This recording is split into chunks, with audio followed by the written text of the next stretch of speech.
Okay, so you had a view at the still picture earlier, then you had a view at a video, and you should be dropping the information down because most of the information you have dropped down will come out in the print and the slides that will be coming out late, soon.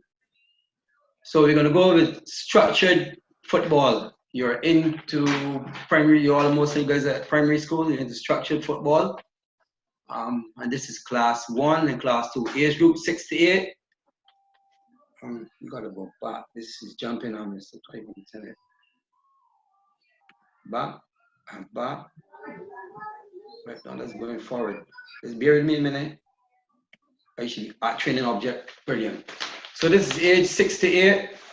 Mainly at schools, you got class 1 and class 2, boys. So the training objectives should be basically providing an all-round athletic activity for the child. So it means that one, in this grassroots program, you don't allow the child only to play football. You allow him to play more than one sport. You play the basketball, the volleyball. Of course, he's going to know he's going to do athletics. You name the sports, allow that child to play. So that will help provide the all-round athletic activity. You teach the basic idea and encourage the love for the game because you want them to continue playing all through their life, even when they get the masters. But you teach the basic element of technique. You saw that in the video earlier when two guys were playing the ball through the cones, 2 cones, controlling and passing. And there were other elements of running and turning with the ball and dribbling technique. You develop the physical fitness, and as long as the child is moving, as long as the children they are moving, they'll be getting fit. No laps, no lines, just allow the children to run around with the ball. Encouraging social behavior. You saw that when the children came together and huddle, raise their hand. You can see that they're really socializing. And teach the minimum rules. Teach minimum rules, meaning you just tell a child this is when the ball is out, this is when the goal is scored. Remember, this is 6 to 8, this is class 1 and class 2. This is what you do after you score a goal. Minimum rules. Let's move on to the next slide. That make a jump, right? So the age group 6 to 8, we continue along that line. And remember, this is still structured. This is where you really have a group of children at a school. And the training content, we mentioned earlier, exercises and games to develop ball skills. Exercises and games to develop technique. We talked about that earlier. So you can do exercises and games to develop ball skills by doing a variety of the things. You can run and bounce the ball. Remember, we're still focusing only on just kicking the ball. You can run and chip the ball in and catch it because there's some goalkeeping skills, stuff like that there. Lots of stuff you can do with running and just using the ball. And then, as we mentioned earlier, the technique, dribbling, passing, those little things that you saw in the videos. And then exercises and games to develop coordination, agility, running, jumping, hopping, and speed. These exercises I know for sure because I go to primary schools that some teachers, PE teachers in particular, usually focus a lot on this stuff, on their coordination and their agility, running through ladders and stuff like that. And I'm really pleased when they saw that when they go to these schools. Okay. Next slide, we're still focusing on the 60. I'm making a jump. Let's go back. Nice. Training implication 6 to 8. I know for sure that some of you guys that who dropped notes down, they had to put fun. The training must be fun because it's age 16. If you look at this picture alone, fun is the most important thing at this age, 6 to 8. We're going to use small-sided games, as this picture here would show. 1 versus 1 up to 4 versus 4 in training.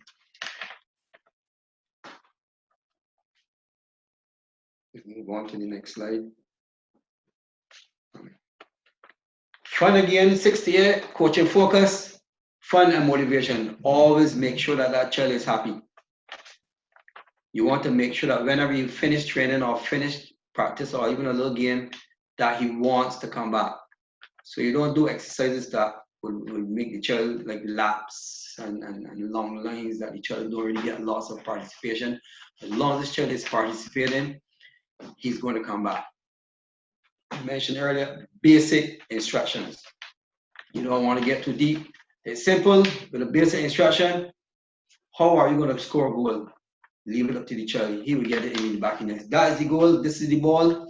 Try to get it into the back of the net. And you'll be amazed to see the amount of things that child creatively can come up with to get that ball in the back of the net. Time and space restriction.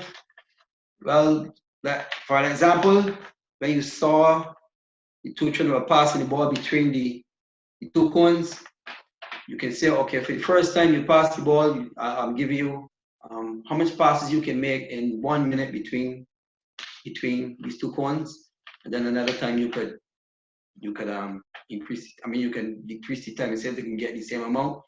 And also the same cones, you can restrict the space. You can make the space smaller to add a little bit of pressure. But just remember that the focus must still be on technique. Don't forget that you're still focusing on children that are 6 to 8, and you want to make sure the fundamentals are right. And the fundamentals at this stage should be focusing on technique. Age group, 6 to 8, game consideration. You must adapt the game to the child.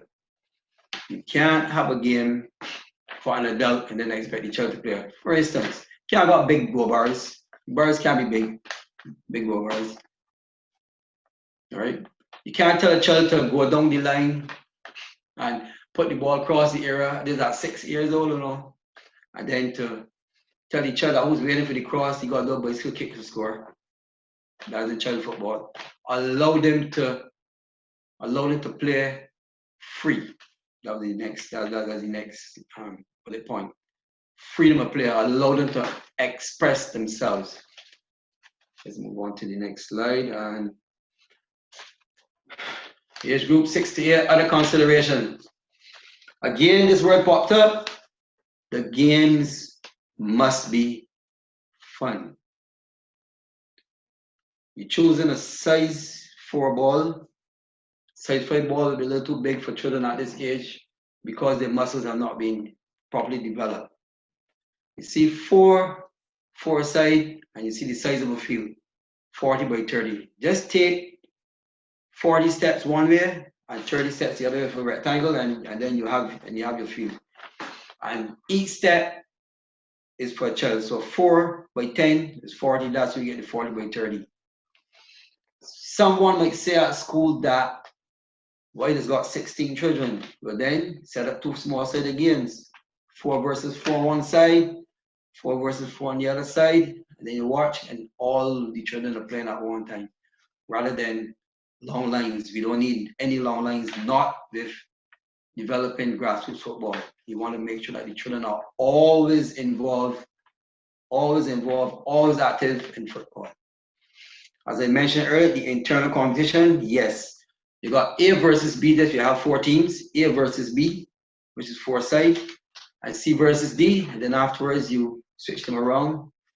A versus C, and D versus B, and make a little internal competition. And I must say, at this point in time, 6 to 8 club membership is now possible because the BFA has an under 9 competition, and this is time that you can enroll your child into tournament. Any question? I will pause a bit for any questions, because the next group we're going to move on to, which would be 8 to 10, which would be the class 2 to class 3 children. Any questions? Mr. Shepherd, you can go ahead with your question. Hi, good afternoon. Pretty good presentation so far, Cap. I really appreciate the information. This is less a question and more a comment. I noticed that you mentioned for a study. At that stage, would it also be just hold a bit, Shepherd, and for a study? James, just hold just 1 second. I have a just hold your question calculation. for 1 second.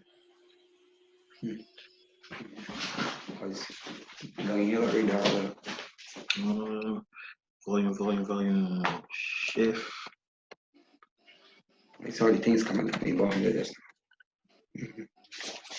It's one of those there. It's a topic you set up when you come to different company, different how you set up.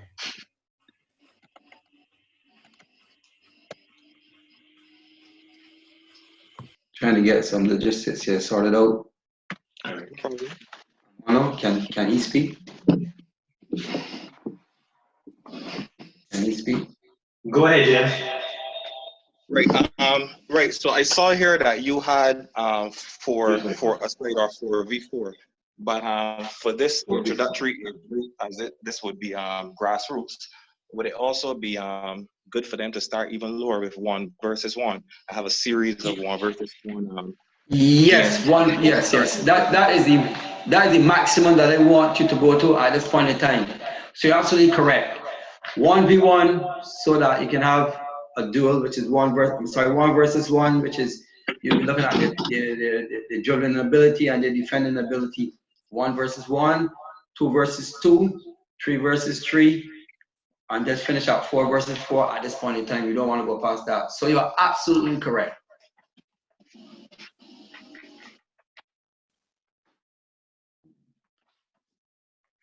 We have a question coming up of the chat. This is from Mr. Ronnie Murrow. What is the size of the playing area and goal bars for 6 to 8 age group? Okay, the size. If you're playing 4 versus 4, you have you walk 10 paces. You walk 40 paces because it's 4 versus 4. Because each child is 10. This is an average because you're not going to have a measuring stick or a measuring device. So you're going to walk 40 paces, 10 versus 40, and walk across 30. But you will see this, you have a size on the field, but your small goals now is determined by you. You can make that how small you want to make it, and you can adjust it to suit the children that are there. Because grassroots this is for me because of the station. Because grassroots is about encouraging the athletes to play more. It's beneficial then to have a larger goal post so that they can score easier. More excitement for them, or should they have a smaller bar to make it a bit more challenging? It depends on your objective at that point in time. If you're focusing on goal scoring, but then yes, you make the bars bigger. If you're focusing on passing a lot, you can make the bars a little smaller because you want to pass the ball through the goal bars a little smaller. So it depends on your objective at the beginning of the session. Nice question there, Merle. So I can go on to 8 to 10. So our training objectives, we will continue to develop the technique. But this will be under a little bit of pressure. So you're still doing the things that you were doing before, but just add a little pressure in the technique. So rather than a player passing the ball through a big space, maybe say we have 5 yards apart, you can make that space a little bit smaller. You can bring it to 4 or maybe 3. And depending on the child that you're working with or the group of children that you're working with, you can adjust it based on that. But the aim is to add a little pressure, but you want to develop the technique a little bit more. The pre-tactical behavior is like you got say 1 versus 1. This is an example, and one attacker versus a defender in 1v1. The tactics now, the child has to work out in his mind. This guy is a right footer. I go into the left. So that's tactics, individual tactics already. So if he can do that, but then you know that he's thinking already about the game. That's just as simple as that. And developing physical fitness, if the child was running, if they were playing a game for 2 5-minute halves for 6 to 8, now you can increase the time a little bit more. So you're developing the physical fitness a little bit more. All right, let's move on to next slide. You have training content, which is basically the same. I know that, as I mentioned already, that the PE teachers before focus a lot on these, the coordination, agility, running, jumping, hopping. But now looking at my slide, I can see that I missed something. I wonder if anyone had picked it up. Anyone can share that I picked it up from this group of coordination, agility, running, jumping, hopping, and a little speed work. Be given a letter beginning P. Anybody know? Reaction time? Reaction time? Well, he'll give you reaction time. No, you have to work also on the, let's say, the balance. Yes, you got to work on the balance. Something let them to walk across a little beam or stand on one leg, you know, and see who can balance with a little stuff like that. So I think I missed out on my slide, but I will include that a little later. Let's move on to the next slide. Training implication. As I mentioned earlier, you increase the training load from the 6 to 8. You increase the training load. We talked about that already, right? Simple. If they were sprinting a little 2 and 3 yards, now you can increase it a little bit as we sprint. Make sure that the training is still centered around fun training. And as Mr. Merle mentioned earlier, he asked, I think that was Merle and Mr. Shepard, 1 versus 1 up to 4 versus 4. I think that was Mr. Shepard, yes, Mr. Shepard, right? And as he goes on again, you can see focus on these things. 1v1 is going to bring on a lot. And remember, all you just need to do, teachers, is you need to have a supply of balls if you have numbers, or you can put them in groups. If you have 2 balls, 2 footballs, you can split them in groups and utilize the balls. Always utilize the footballs. Make sure that any training session you have that no balls are lying around, always put at least 2 children to 1 ball. If you got to put 3 children to 1 ball or 4 children to 1 ball, something like that. But always utilize all the balls. Competition, they're going to compete against one another. This isn't competition that I want you to play. This is competition internally. They're going to compete against one another because I'm going to try to beat the next person in a dribble. Yeah, I'm going to try to make more passes through these gates than the next person, stuff like that. That's when you say we refer to competition. That's what we're referring to, not competition in the sense of going to play a level game. No, they're not ready for that. Okay, let's move on to the next slide. The coaching focus is still, again, see that word? I'm hoping that you guys take it off this word. Fun and motivation. Fun in the sense that sometimes the teacher can have a little run around with the children. They love to dribble the coach or they like to dribble the teacher. And that can be a little motivating sometimes. Yeah. Do things that the children will always want to come back. Basic instructions. Again, you don't want to tell the child everything. You just say, okay, A versus B. B, you have to score in A go bar. B, and A you have to score in B go bar. Simple. Leave it up to them. You don't got to do much more. This is when the ball is out, and this is when the ball is out. This is when you're throwing the ball. This is when you have a goal kick. That's all you need to do, and leave it up to them. They will work it out. And when they work it out, all you need to do is, yeah, Johnny, I'll give a thumbs up, and you'll be amazed that child will move the mountain for you. Basic instructions. So I don't want teachers at this point in time, or even coaches, to be shouting all the instructions. Control, pass, run here. No, that is not grassroots football. That's not grassroots football. Grassroots football is a child having fun and exploring and doing things so that you will learn from his mistakes. We talked about time and space restriction again. Just for those that came in late, if you missed it, simple. How much time you can get this ball through this gate or through the gate? 10. Okay, all right. How much time you get what you get? So, all right. So then the fundamentals. Keep focusing on technique. Focus on technique. Increase the focus on technique training. That's what you need to. Okay. Move on to the next slide. Game considerations. Again, you adapt the game. We talked about this. Adapt the game to the children's need and not to an adult. Games with direction and conditions. Now, this is a game where that you don't have to talk. All you need to do is when you set the field up and you put the children, say for instance, 4 versus 4, set 2 goal bars down at one end and 2 on the other end. Just walk them in a bit close to the edges. And you'll be amazed to see that you shouldn't play the ball to a wide position. And that's all you need to do. If a child going to score and wanting to go bars, you will realize that everybody run to block that bar. He's going to automatically switch and run to the next goal bar. And if you try to run over to block that bar, he can do a little dribble quick and go back to the next one. So you see that the games will have direction and will also have conditions. So that is a nice game that you can play. Basic ideas with tactics, attack and defense, and that is the same thing we're talking about. Now we're introducing who to defend and who to attack. And as usual, fun games, size 4 ball, and if you check now you see moving it from 4 to 5 aside. 5 steps, 10 5s are 50 by 40. That's what you mark the field out. And remember, you can adjust the goal bars to suit what objectives you're working on.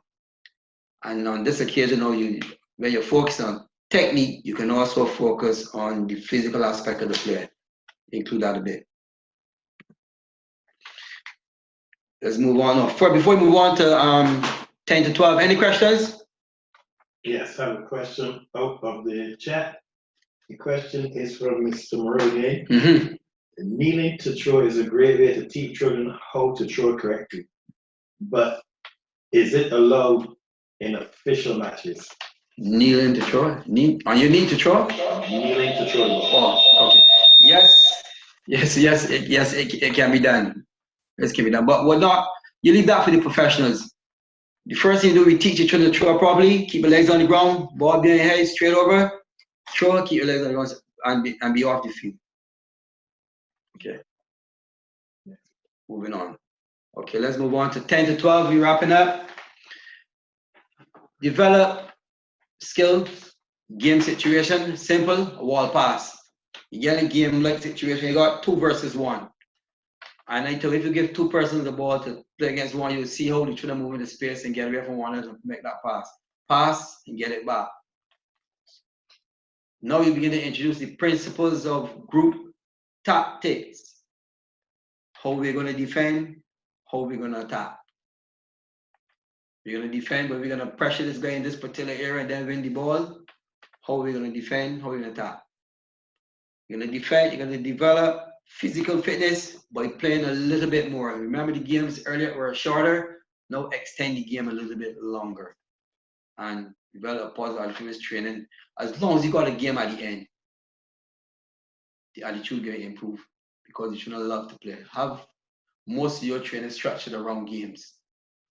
Shouldn't love games. Remember, this is grassroots. So. Training content, 1 versus 1, as I mentioned earlier. 1 defender, 1 attacker, 1 take on 1, and you will see the monkey system. Just give them an objective. You don't have to do you don't have to try and do 2 step overs and go. No, don't do that. Allow him to play, and then you work on the weaknesses that he has to go past somebody.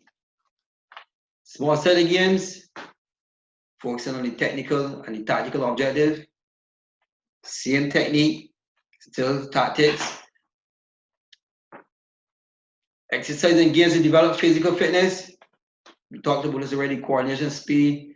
And notice, if you notice, they incorporate some strength and some endurance. But remember, balance also should be in here still too. Circuit training can now be introduced.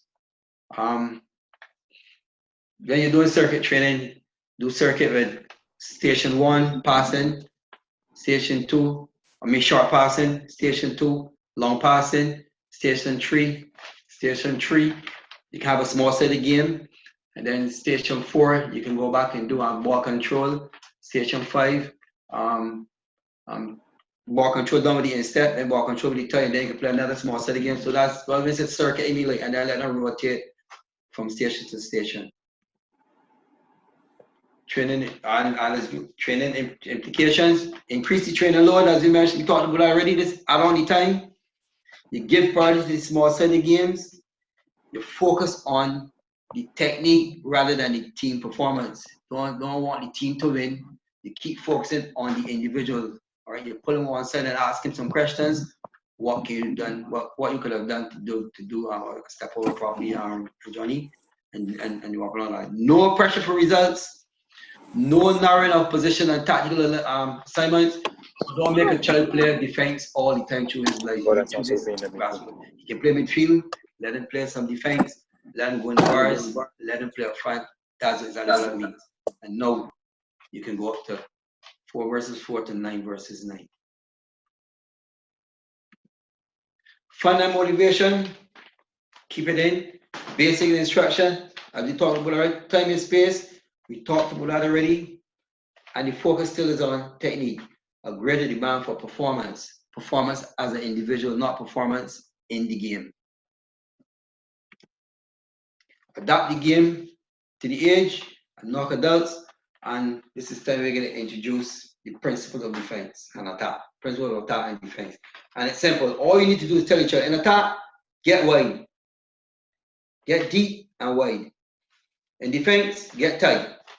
Make the field small. So you make the field big in attack, make the field small and defense. You don't need to say anymore. Just remind them of that and they will do it. And then you see the size of the field now. Field 6 to 9, 60 by 40, 80 by 60. Remember, we're still using the size 4 ball. Competition is introduced, which is the National Sports Council normally do that. And the last part is football laws assume is important. So you can always tell you guys to go on the website and they can Google laws of the games and then you'll have it there. Thank you. Any questions? Yes, I have a question quickly on the chat. We only have 2 minutes left. The question dealt with developing goalies in grassroots. Is that done in the grassroots coaching? And if so, how? Okay, good. No, at that age, you normally allow you don't tell a child that he has to go keep. You leave the children alone and they will put someone in the goal. And then based on that, if a goal scoring him, you guarantee that one. They can tell you, I want you to go and put another one in goal. And they will work it out. Is you only start to specialize after you pass this grassroots stage. A child will go into goal. So you don't want to tell a user goalkeeper, remember, I don't want to only play goal bars. I don't only want to play defense. I don't only want to play midfield. I don't only want to striker. I want them to be well-rounded. So you adjust them all the time. Any more questions? Yes, we have one more in chat. We'll try to squeeze it in. We may get cut off, but if we do, remember that next week we start probably talking with Mr. Samuel Garnes doing the second part of training to get stronger and faster. This question deals with growing pains around the age of the 10 to 12 age group. Inside of the earth, how would you deal with that? Growing pains?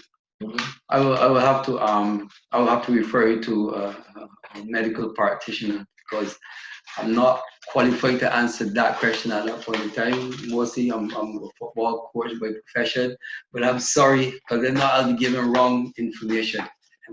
What we'll do is I'll save that question for Mr. Valentine. Yes, he's the one. And we will have that addressed. So St. John, you will have to log in when Mr. Humphrey is doing his next session.